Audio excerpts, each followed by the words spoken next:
untuk mewujudkan Kota Semarang yang tangguh pangan dan gizi, Semar Merantasi.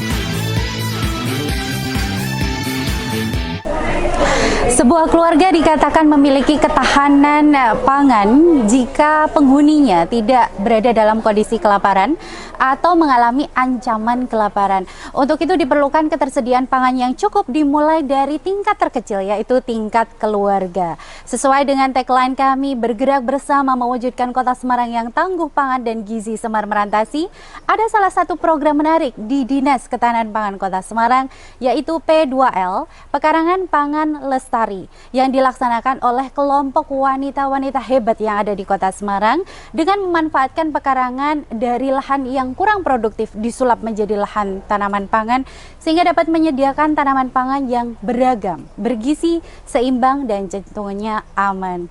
Dan bersama kami di acara Bisik Sopan Bincang Asik Sobat Pangan dengan saya Atin Priatiningsih, kita akan kupas tuntas sejauh mana program ini berjalan di Kota Semarang.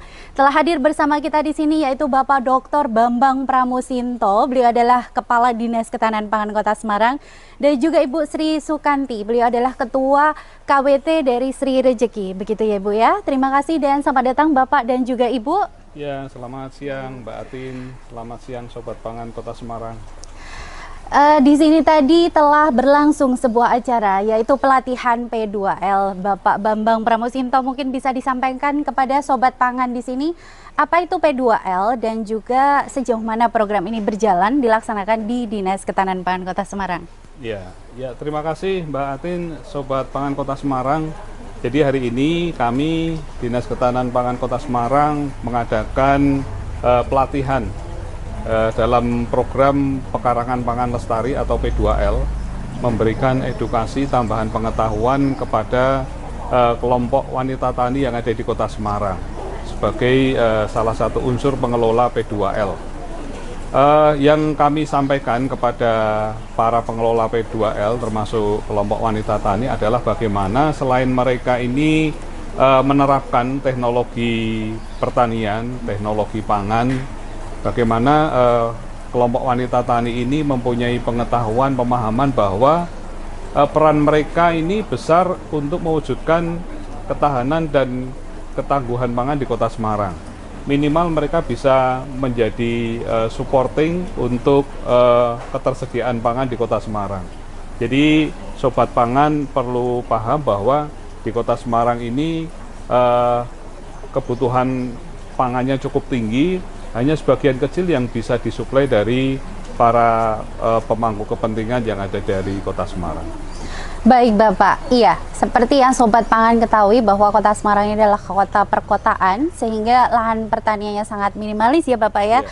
Dan harapannya adalah Dinas Ketahanan Pangan bisa memberikan sumbangsih untuk produksi pangan di Kota Semarang supaya tercukupi dan bisa memberikan lebih dari produksi pangan yang dicapai saat ini. Kalau saat ini sendiri Kota Semarang sudah bisa memberikan produksi pangan seberapa persen begitu Bapak? Iya, dari data kami pelaku-pelaku pangan di Kota Semarang baru bisa memasok sekitar 11% Mbak Atin.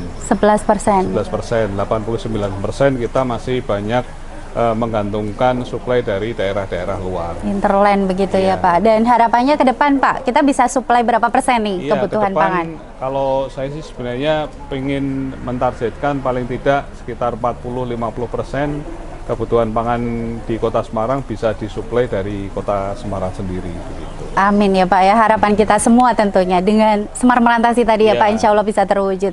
Dan telah hadir juga Ibu Sri Sukanti, beliau ini mungkin bisa dibilang Kartini hebatnya Kota Semarang ini, jadi bisa jadi inspirasi wanita-wanita hebat yang ada di Kota Semarang karena beliau pemilik ataupun owner dari Gria Ketelagu, betul Ibu? Dan beliau adalah Ketua KWT Sri Rejeki. Mungkin bisa disampaikan kepada Sobat Pangan di sini Ibu asal mulanya ataupun mungkin sejarahnya bisa bergabung menjadi mitra kami ataupun binaan dari Dinas Ketahanan Pangan Kota Semarang. Selamat siang Sobat Pangan. sini saya sebagai Ketua KWT Seri Rezeki ataupun dari Outlet Gia Patriarko akan menyampaikan beberapa sedikit yang saya, maksudnya pengalaman saya, yaitu pada saat itu tahun 2011 dapat bantuan dari kantor ketahanan Kota Semarang karena pada saat itu belum dinas. Oh ya, baik. Itu dari APBD Kota Semarang sebesar 16 juta rupiah untuk kelompok KWT Seri Rezeki yang pada saat itu beranggotakan 15 orang yang sekarang alhamdulillah menjadi satu RW ataupun satu kampung.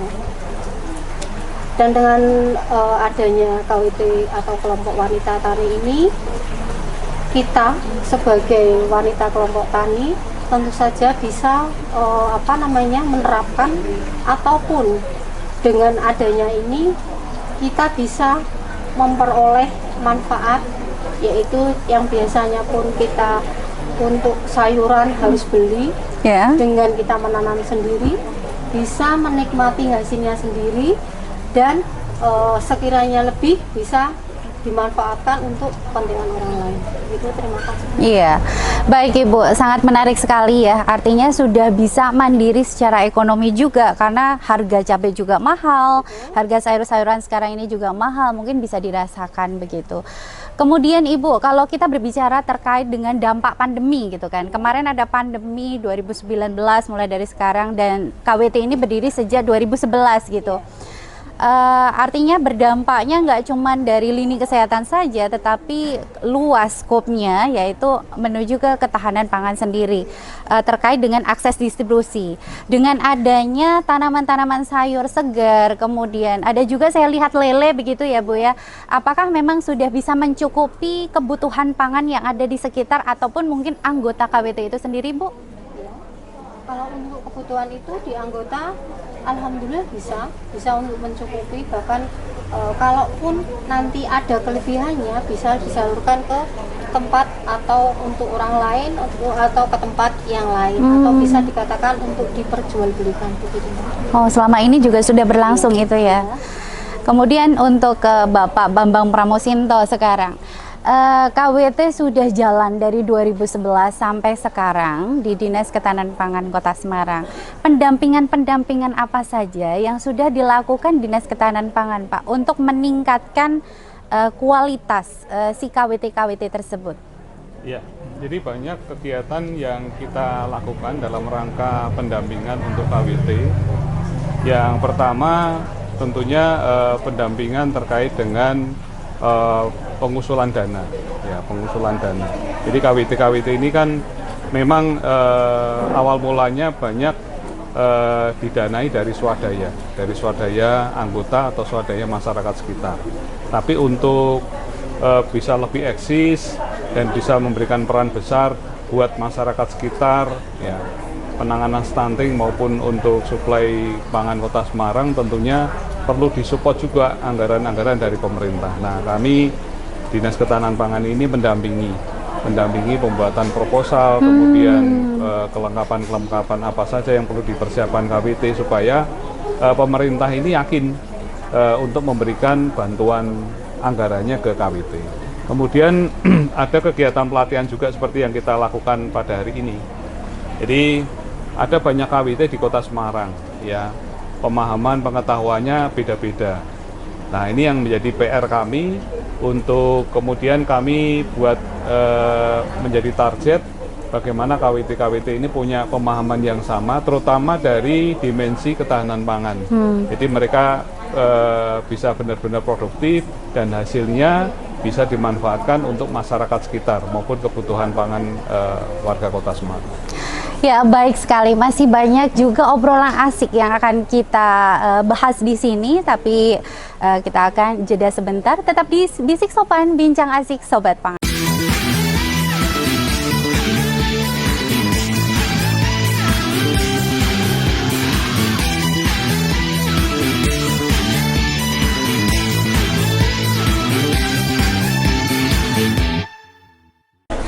Ya, Ya, kembali lagi di acara Bisik Sopan Bincang Asik Sobat Pangan, dan sudah bersama kita di sini Mas Edi dan juga Ibu Siti Rezeki dari KWT Sinar Surya 9. Terima kasih atas kehadirannya. Kalau tadi kita sudah dengarkan dari Ibu Sri Sukanti, nah kita akan mendengarkan keterangan dari ataupun testimoni dari Mas Edi dan juga Ibu Siti Rezeki.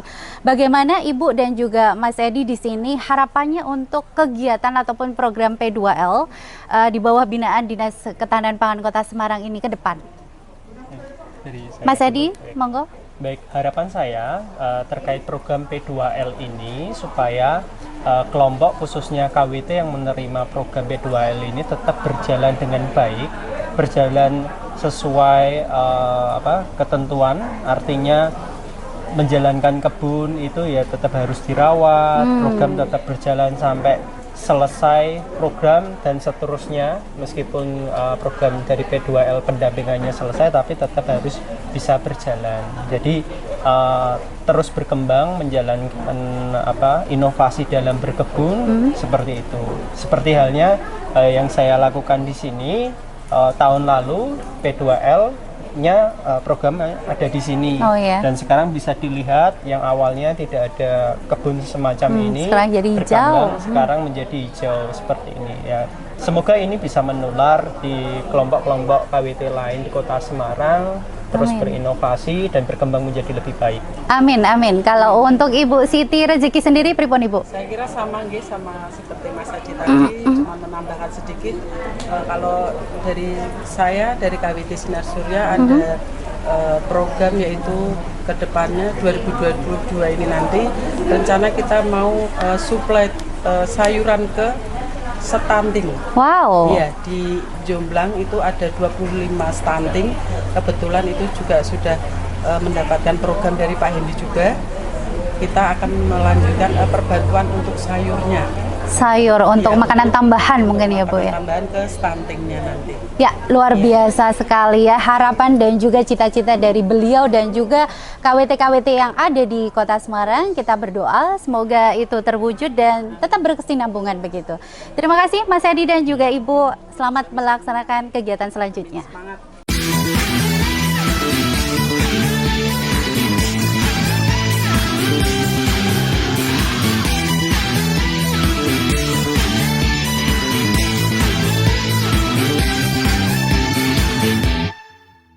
Kembali lagi bersama kita di sini Bapak Bambang Pramusinto dan juga Ibu Sri Sukanti.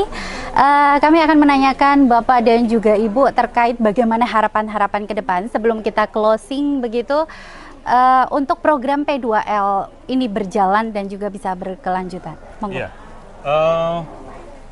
Program P2L ini harapan saya ke depan nanti akan kita kembangkan secara kolaboratif. Jadi tidak hanya semata-mata menjadi kegiatan Dinas Ketahanan Pangan, tapi nanti kita coba akan menggandeng banyak stakeholder, pemangku kepentingan. Ya, pemangku kepentingan termasuk yang sifatnya eksternal. Jadi nanti kita akan bareng-bareng menggarap supaya kelompok wanita tani yang menggarap P2L ini benar-benar paham dan akhirnya bisa secara masif menghasilkan tanaman-tanaman pangan yang akhirnya bisa mensuplai kebutuhan warga Kota Semarang. Ya, selain mereka bisa berperan untuk masyarakat sekitar, kemudian bisa membantu pengentasan anak stunting. Harapan saya secara makro kelompok wanita tani yang menggarap P2L ini benar-benar paham dan akhirnya bisa ikut mensuplai, meningkatkan suplai kebutuhan pangan yang ada di Kota Semarang. Ya, kalau sekarang ini baru 11%, nanti ke depan kita bisa secara bertahap menjadi 20%, 30% sampai seperti target yang tadi kami sampaikan bisa 40-50% lah di tahun 2025-2027. Kira-kira seperti itu. Amin, amin. Terima kasih Bapak dan juga Ibu Sri Sukanti di sini sebagai inspirasi untuk wanita-wanita hebat yang ada di Kota Semarang. Mungkin bisa mengajak Sobat Pangan untuk bisa bergabung, mungkin untuk menjadi kelompok wanita tani sehingga bermanfaat dan lain sebagainya di Kota Semarang. Mungkin bisa disampaikan di sini Ibu. Dan bagi saya intinya saya akan mengajak kepada ibu-ibu semua ataupun saudara-saudara untuk untuk pemanfaatan pekarang tentunya yang akan menghasilkan contohnya kayak sayur-sayuran atau dagangan yang mana bisa dimanfaatkan khususnya untuk kita, Iya. umumnya untuk warga Sekitar. atau tetangga yang lain, dan kalau bisa dimanfaatkan untuk kalangan luas seperti itu. Allahumma amin ya. Mungkin itu saja obrolan asik kita di Bisik Sopan Bincang Asik Sobat Pangan. Demikian tadi bersama Bapak Bambang Pramusinto, Ibu Sri Sukanti, KWT yang lain dan juga Mas Edi tadi. Kesimpulannya adalah semoga program P2L ini terus berlanjut dan juga angka kemiskinan, tidak ada kelaparan di Kota Semarang dan juga tidak ada stunting di Kota Semarang. Harapan kita bersama dengan semangat bergerak bersama untuk mewujudkan Kota Semarang yang tangguh pangan dan gizi, insya Allah kita bisa.